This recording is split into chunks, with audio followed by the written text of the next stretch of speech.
오늘 말씀은 사도행전 4장 32절부터 5장 11절 말씀의 제목은 부흥이 오기 전에 라는 제목으로 여러분들과 은혜 나누겠습니다. 말씀의 제목은 부흥이 오기 전에입니다. 오늘 말씀 보시면서 사실 잘 이해가 안 되는 부분들도 있을 것 같고요. 어떤 걸 말하고 있나 궁금하신 것도 아마 많을 것 같아요. 근데 아마 말씀을 통해서 많은 부분이 해결되지 않을까 생각이 됩니다. 여러분, 오늘 말씀에 나오는 교회는 초대교회라는 교회의 모습이에요. 그러니까 처음 생긴 교회. 그러니까 하나님 예수 그리스도가 죽으신 이후로 사도들에 의해서 처음 생겨난 교회들이 어떤 모습으로 지내왔는지가 보여주고 있는 말씀 중에 하나예요.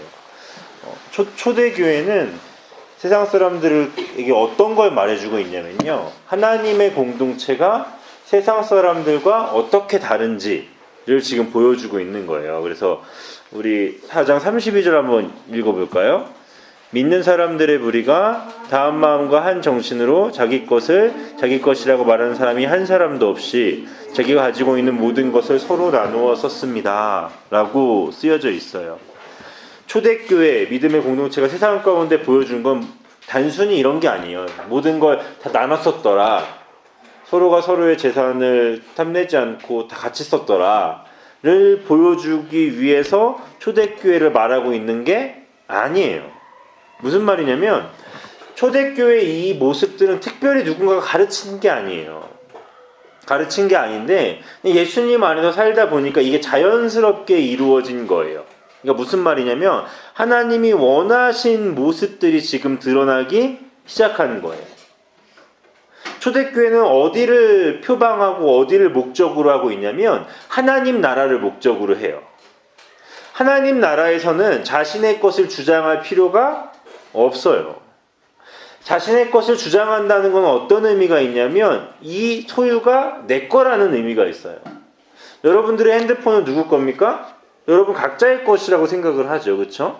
여러분들의 가지고 있는, 아끼고 있는 많은 것들이 여러분들은 여러분 것이라는 표현들을 해요. 그렇죠? 그래서 누군가에게 빌려주기 싫은 물건들도 있고, 누군가 모르게 소중하게 갖고 있는 물건들, 또 여자들 같은 경우에는 뭐 조그만 액세서리 안에 또 몰래 가지고 있는 또 귀한 것들이 있을 수도 있어요. 그런데 더 넓게 말하자면 내가 어떤 것의 소유를 주장한다는 건 내 인생은 내 거라는 표현의 방식이에요. 내가 내 것을 가지고 있다는 건 내 인생 가운데 이게 필요하다는 거고 중요하다라는 거예요. 내 인생 가운데 고가의 어떤 노트북이 너무나 중요해. 그건 내 인생 가운데 이것은 누구 거라고요? 내 거라는 거죠. 내 인생 역시도 누구 거라는 표현이에요? 내 거라는 표현이 여기서 드러나는 거예요. 그런데 초대교회에서 그리스도인들, 예수를 믿는 사람들이 예수를 믿는다라는 건 무엇을 거는 표현이냐면 자신의 생명을 걸고 말하는 표현이에요. 내가 초대교회 교회를 다녀요 라고 말하는 건 어떤 표현이냐면 나는 생명을 걸고 교회를 다녀요 라고 말하는 거예요. 내가 예수를 믿어요 라는 건 어떤 표현이냐면 나는 내 생명조차 아끼지 않고 누구를 믿는다고요? 예수를 믿는다는 거예요. 이미 내 삶의 주인이 누구라는 거예요? 예수라는 거예요. 그렇기 때문에 이 당시에 그리스도인들에게 믿음이라는 것 하나, 교회를 다니는 것 하나는 뭐냐면 삶이 불편해질 거라는 걸 알고 믿는다라는 의미가 있어요. 이해가 돼요? 내가 예수를 믿는다는 건 어떤 표현이냐면 그냥 그 주일날 4시간 좀 아껴서 뭐 교회 가야지 이게 아니라 내 인생의 전부를 걸고 교회를 다닌다는 의미가 이 초대교회에는 있었어요. 그러니까 어떻게 더 이해하기 쉽냐면 우리가 이 구절을 읽고 와, 초대교회 진짜 멋있었다, 정말 이 교회 모습이 정말 아름답다라고 말을 하잖아요. 그렇죠? 야, 어떻게 이렇게 하나도 남김없이 아껴 쓸 수 있었을까? 그런데 초대교회 사람들이 이 말씀을 보면 하나도 이상하거나 하나도 멋있거나 하나도 굉장한 게 아니에요. 왜일까요? 이게 너무나 당연한 거였어요. 너무나 당연한 거예요. 이건 누구에게 자랑할 거리도 아니고요. 이들이 그냥 예수를 믿으니까 이럴 수밖에 없었어요. 왜요? 뭘 걸고 예수를 믿으니까요? 나의 생명을 걸고 예수를 믿으니까. 그러니까 기껏 내 거 주장할 필요도 없는 거예요. 내 생명은 이미 누구 거라고요? 예수님 건데 내가 가지고 있는 집, 내가 가지고 있는 밭, 내가 가지고 있는 물건이 더 이상 뭐가 귀하겠어요. 그러니까 이걸 다 어떻게 했다고요? 서로 나누어 쓰기 시작한 거예요.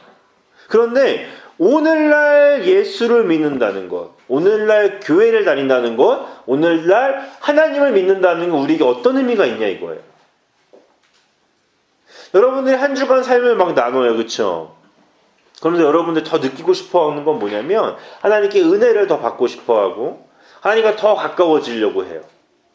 그런데 어느 누구도 이렇게 말 안 해요.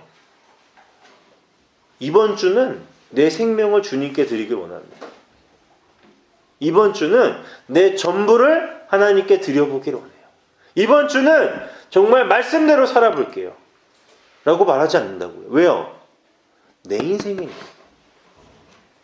우리들의 은연중의 고백 가운데 내 인생은 내 거라는 표현이 너무 많아요. 초대교회는 어땠다고요? 예수를 믿는 것 자체가 내 인생이 없어지는 걸 의미해요.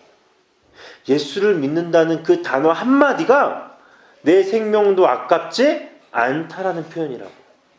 그런데 우리가 기껏 지금 와서 고민하는 건 뭐예요? 계약해서 피곤해요. 어려워요. 말씀 볼 시간이 없어요. 내 생명이 누구 거라고요? 예수 거라는 표현이 교회 다닌다는 표현이에요. 내 모든 것이 하나님의 것이라는 표현이 내가 예수 믿는 사람이에요 라는 표현인 거예요. 생명에 치열함이 없어요. 삶을 사는데. 여러분 초대교회 그리스도인들이 오늘날 우리가 믿는 모습을 보면 어떻게 생각할까요? 와, 저게 예수 믿는 거야? 왜요? 우리가 마치 이 사건을 굉장한 것으로 보는 만큼 이 사람들은 지금 우리의 신앙을 어떻게 표현할까요? 저게 믿는 거야? 저게 너의 생명을 살리기 위해 죽은 그리스도를 믿는 사람이 살는 방식이 겨우 저거야? 라고 말할 거라고요. 저는 오늘 이 말씀을 보면서 너무 부끄럽더라고요. 2박 3일간 퇴소회를 하면서 피곤했어요. 막 새벽 4시까지 막 사역자들이 모여서 얘기를 하고 은혜를 나누고 막 피곤해요. 근데 내가 정말 시간이 없어서 큐티를 못 올렸을까? 아니더라. 아니에요. 내 부끄러운 모습이라고요. 아니에요. 여러분 바쁘죠? 계약해서 바빠요. 다시 한번 물어볼게요. 정말 큐티할 시간 없어요? 정말 홈페이지에 글 하나 올릴 시간이 없어요? 정말 성경 한 장 읽을 시간이 없어요? 공부하느라고요? 공부하느라 성경 한 장 못 읽을 사람은요, 하버드에 장학생으로 입학할 걸 전 믿어요. 무슨 의미인지 알아요? 예수 믿는 사람이 공부할 시간이 너무 빡빡해서 성경 한 장도 못 읽으면 하버드 수석 입학해야죠. 인정해 줄게요. 여러분은 고3 이번에 졸업하고 누군가 하버드에 수석 입학을 하면 진짜 공부했구나. 그런데 그렇지 않다라는 거예요. 계약했습니까? 여러분 계약한 그 순간 하나님의 삶으로 못 살아내면요, 여러분 학교에 있는 그 어느 누구도 여러분들 때문에 교회에 오는 일은 없어요. 계약해서 말씀 있는 게 게을러지고 계약해서 큐티하는 게 게을러지고 계약해서 기도하는 시간이 없어져요? 그럼 어느 누구도 여러분들을 통해서 예수를 발견하지 못할걸요? 바쁘니까 해야죠. 시간 없으니까 해야죠. 졸려 죽겠으니까 남들 다 스쿨 버스 타고 자는 시간에 말씀 보고 큐티하고 기도해야 되는 거 아닙니까? 그게 믿는 거예요. 그게 믿는 거라고요. 여러분 믿는다는 표현은 뭐라고요? 내 생명이 주님에게 있습니다. 내 삶의 모든 주권이 하나님에게 있습니다라는 고백이에요. 여러분 막 DT 막 훈련 얘기하잖아요. 진심으로 말하는 거예요. 학교 다니면 피곤 알아요. 근데 말씀 붙잡으라고요. 생명의 말씀을 붙잡으라고요. 그러면 여러분들의 피곤함, 여러분들의 힘듦 가운데 누가 함께 계셔요? 하나님이 함께 하실 거예요. 어떤 하나님이십니까? 이 세상을 창조하신 하나님이 여러분들과 함께하게 될 줄을 저는 믿어요. 여러분 그걸 점검하세요. 삶 속에 그것을 점검하세요. 초대교회처럼 살아보세요. 그게 우리들의 싸움이 되길 원합니다. 여러분, 그런데 초대교회에 이런 모습이 가능했던 건 그들 안에 뭐가 있었기 때문이냐면 은혜가 있었기 때문이에요. 우리 34절 한번 읽어볼까요? 33절 읽어보겠습니다. 시작. 사도들은 계속해서 큰 능력으로 주 예수님의 부활을 증언하였습니다. 하나님께서는 모든 사람들에게 더 많은 은혜를 부어주셨습니다. 사도들은 계속해서 뭘 말하죠? 예수 그리스도가 뭐 하신 것? 부활하신 것.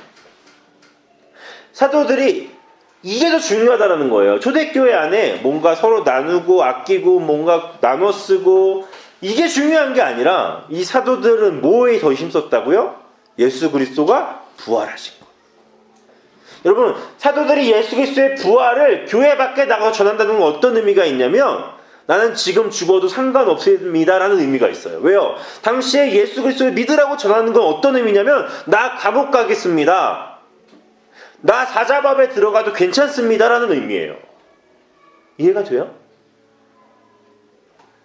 IS가 살고 있는 그 본거지에 가서 예수 믿으세요 라고 말하는 게 똑같은 환경이 지금 여기에요. 사도들 역시도 생명을 걸고 복음을 전합니다. 그러니까 하나님께서 어떻게 하시죠? 더 큰 은혜를 부어주시기 시작합니다. 더 큰 은혜를 이 당시 가운데 내어주시기 시작한 겁니다. 여러분, 생명조차 아끼지 않는 결단이 무엇을 가져오냐면 하나님의 은혜를 가져와요.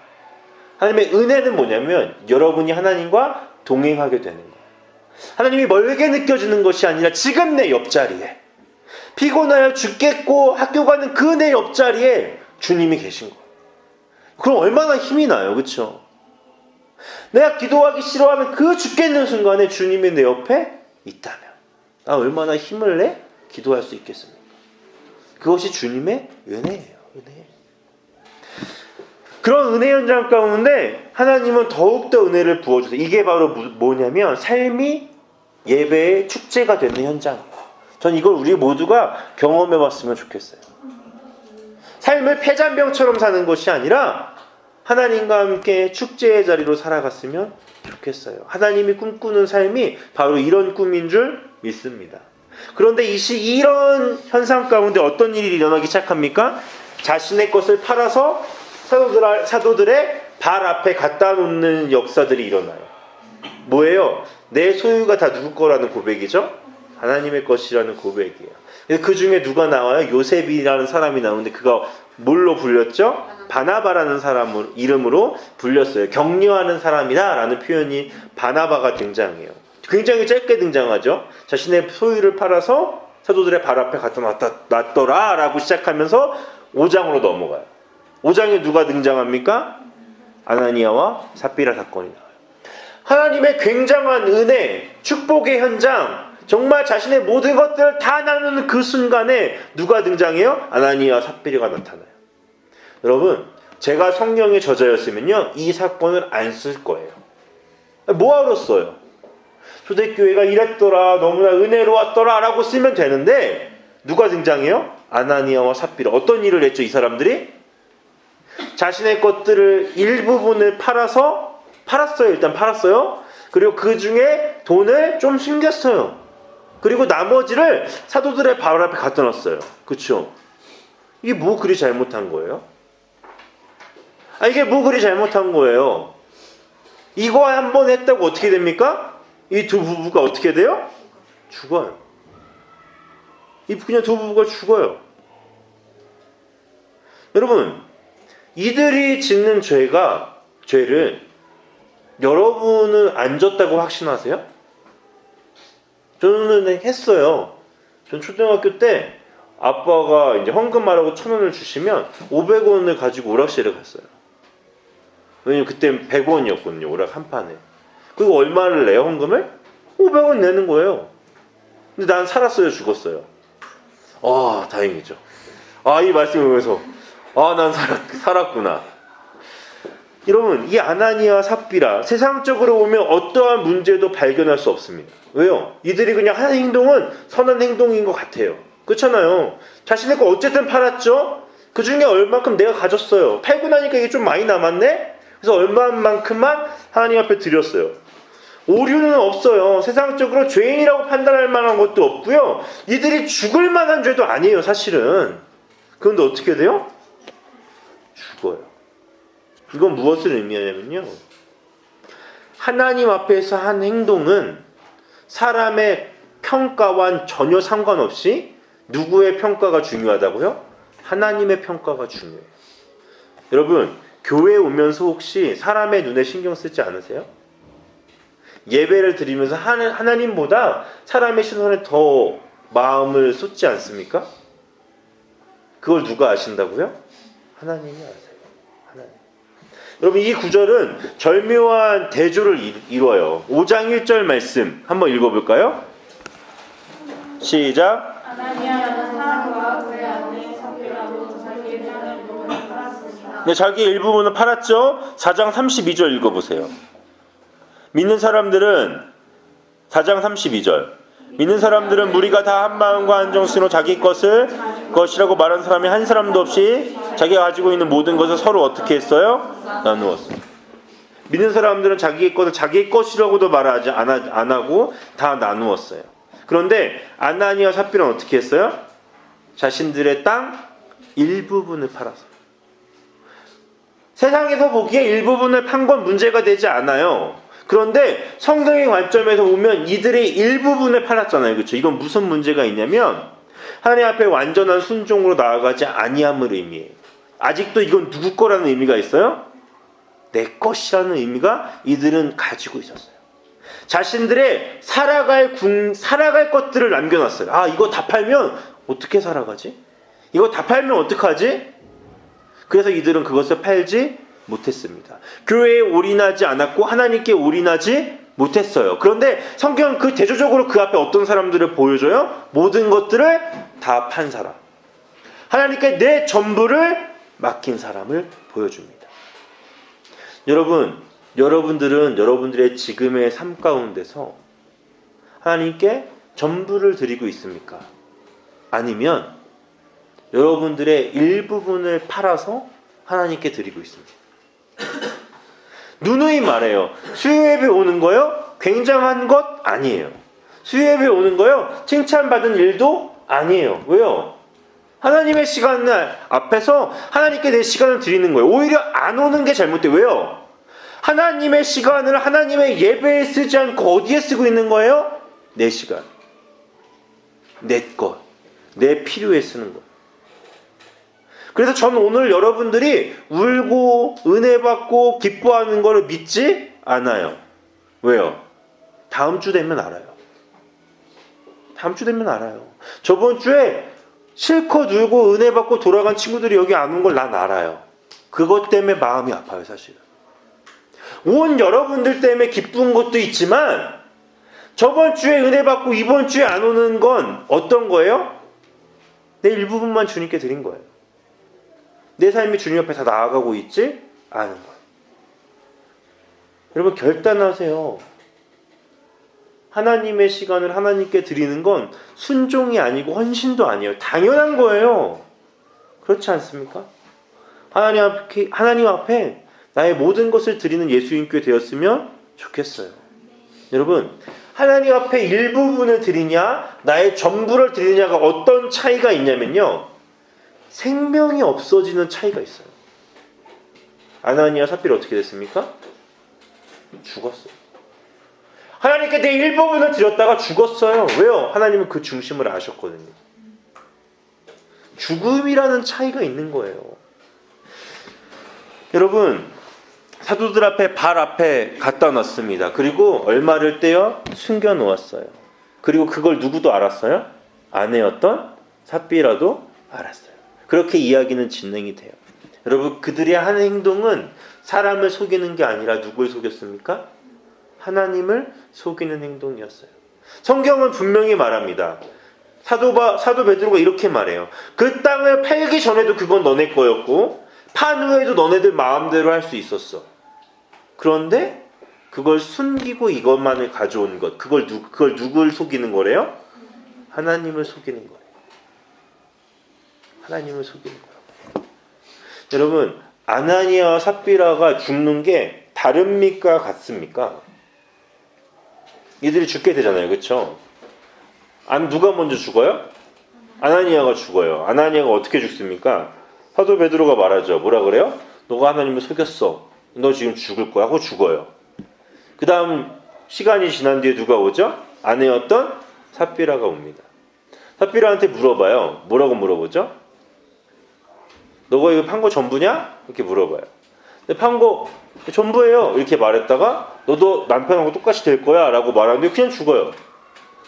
여러분, 이건 누구에게 한 번에 더 기회가 간 게 아니에요. 실질적으로 보면 둘 다 기회가 없었어요. 이해가 가십니까? 아나니아와 삽비라는 어떤 기회도 없었어요. 그럼 이제 어떤 질문이 오냐면, 하나님 너무하신 거 아니에요? 라는 질문이 생겨요. 아니, 왜 회개할 기회도 안 줘요? 회개할 기회도 안 주잖아요. 그렇죠? 그냥 죽어요. 그냥 죽어요.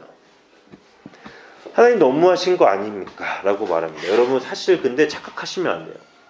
하나님은 여러분들이 생명을 가지고 살고 죽는 거에 관심이 없으세요.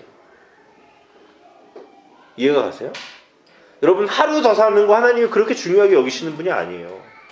왜요? 여러분 생명은 누구 거니까요? 하나님이 하나님의 것을 가져가는데 왜 여러분들이 너무하다 그래요? 이상하지 않아요? 생각해봐요. 내가 핸드폰을 예지한테 빌려줬어요. 예지야 써? 줬어. 막 써. 그 내가 1시간 있다 가져갔어요. 또 어떤 날은 한 1년 있다 가져갔어요. 그럼 어떤 마음이 생기냐면, 내가 처음엔 1년 있다 가져갔어. 핸드폰 마음대로 써. 무제한이야. 하고 싶은 거 다 해. 인터넷도 완전 공짜야. 썼어요. 1년 동안. 가져갔단 말이에요. 그럼 다음에 예지야 또 빌려줬어요. 근데 다음은 1시간 만에 가져갔네? 그럼 예지는 어떻게 생각하겠어요? 와, 너무하네. 라고 말하지 않겠어요? 우리의 인식의 한계예요. 하나님의 것을 하나님이 가져갔는데 우리는 뭐라고 말해요? 와, 하나님 너무하다. 여러분, 그런 차원의 문제가 아니에요. 이 문제는 하나님 왜 이 생명을 가져갔는지는 오늘 말씀에 나타나요. 오늘 본문 마지막 말씀 볼래요? 5장 11절 시작.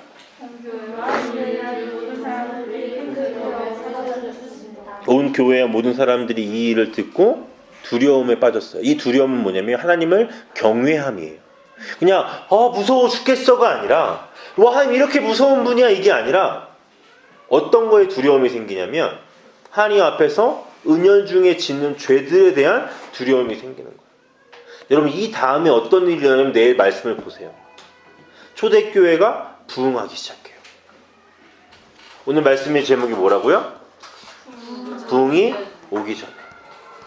여러분, 하나님의 부흥이 오기 전에 하나님은 어떤 걸 해결하고 싶으셨냐면, 우리들의 마음 안에 여전히 담겨져 있는 죄됨을 없애고 싶어 하시는 거예요. 여러분, 죄는요, 부흥의 걸림돌이에요. 개개인의 신앙이 자라나는데 가장 걸리는 것도 죄예요. 교회가 부흥하는 데 있어서 걸림돌이 되는 것도 죄예요. 이 죄를 하나님은 해결하고 싶으셨어요. 완벽한 모습으로는 있었지만 그 안에 자리 잡고 있는 죄인들의 모습을 없애고 싶으셨어요. 왜요? 하나님이 일하고 싶으시니까요. 여러분 삶 가운데 하나님이 왜 전적으로 역사하지 않는 줄 아세요? 여러분 안에 죄가 있으니까. 저는 모릅니다. 여러분들이 어떤 죄를 짓고 다니는지 저는 절대 몰라요. 왜요? 저는 하나님이 아니에요. 그리고 여러분도 모를 때가 있어요. 그렇죠? 내가 지었던 게 죄인지 아닌지를 모를 때, 나는 방금 들으면서 안녕 했는데 상대방이 쟤 뭐 나는 친하다면서 나한테 저렇게 인사해? 라고 말할 수도 있잖아요. 그렇죠? 생각하지도 않은 게 죄가 될 수도 있어요. 근데 얘를 기분 나쁘게 했잖아요. 그렇죠? 그런데 누군 알아요? 하나님은 아셔요. 하나님은 아시는 거예요. 세상이 보기에 아나니아와 삽비라가 했던 행동은 죄가 아닙니다. 아니에요. 왜요? 너무 귀한 거 아니에요? 내가 땅이 한 100평 있었는데 20평 팔아서 교회에 냈어요. 칭찬하는 일 아닙니까? 아니에요? 여러분들이 헌금을 용돈은 500페소 받는데 한 100페소 교회에 냈어요. 근데 처음 마음은 어땠냐면 그래 오늘은 500페소 다 내야지 했다가 100페소만 냈어요. 그런데 죽었네? 하나님 보시기에 죄인지 아닌지를 분별하세요. 그리고 그걸 해결해야 여러분 삶 가운데 부흥의 날이 옵니다. 여러분들 하루 가운데 하나님이 더 임할 그날이 오게 될 줄 믿어요. 여러분 그것을 꿈꾸세요. 부흥이 오기 전에 뭘 해결하자고요? 죄의 문제를 해결하세요. 내가 내 형제들에게 지었던 죄, 내가 내 형이나 누나 또한 동생에게 지었던 죄, 아니면 내가 부모님에게 지었던 죄. 여러분 그런 것들이 오늘 해결되어지길 원해요. 그럼 뭐가 온다고요? 부흥의 날이 오게 될 줄 믿습니다. 아멘. 아멘. 그 놀라운 역사 오늘 기도할 때 일어나게 될 줄 믿습니다. 우리 이 시간 가운데 같이 기도했으면 좋겠습니다. 하나님, 오늘 우리가 이 자리 같이 기도하기를 원합니다. 하나님, 오늘 말씀을 통하여 우리가 알게 된 것은 무엇입니까? 하나님, 우리의 인생 가운데 하나님이 전부임을 고백하기를 원합니다. 우리들의 인생 가운데 하나님이 모든 것임을 고백하기를 원합니다. 그런데 우리의 삶 가운데 하나님의 부흥이 오지 못하는 게 있으니 그것이 바로 죄입니다. 하나님, 나의 마음 가운데 예배하기 싫은 마음이 들게 하는 것이 죄입니다. 하나님, 나의 마음 가운데 하나님 없이도 살 수 있을 것 같다는 마음이 드는 것이 죄이고, 오늘 하루 살아가면서 한 번도 하나님을 생각하지 못했다면 그건 역시도 죄예요. 그런데 주님은 이미 예수 그리스도의 십자가 그 못 박힘 속에서 보혈의 흘리심으로 모든 것을 해결하셨는 줄 믿습니다. 주여, 오늘 우리가 그 보혈에 힘입어 우리의 죄가 해결받기를 원합니다. 여전히 내일도 또 지을 죄가 아니라 완전한 해결이 오늘 이 자리 가운데 있기를 원합니다. 주여, 이 시간이 우리에게 부흥의 날을 허락하여 주시옵소서. 은혜가 넘치는 날을 허락하여 주시옵소서. 우리의 부르심 속에 임하여 주시옵소서. 우리 그 주님 임하실 것을 간절히 소망하며 주여 한번 외치며 주 앞에 기도하며 나가겠습니다. 주여, 하나님 아버지 감사합니다. 하나님 역사하여 주시옵소서. 하나님 역사하여 주시옵소서. 하나님 역사하여 주시옵소서.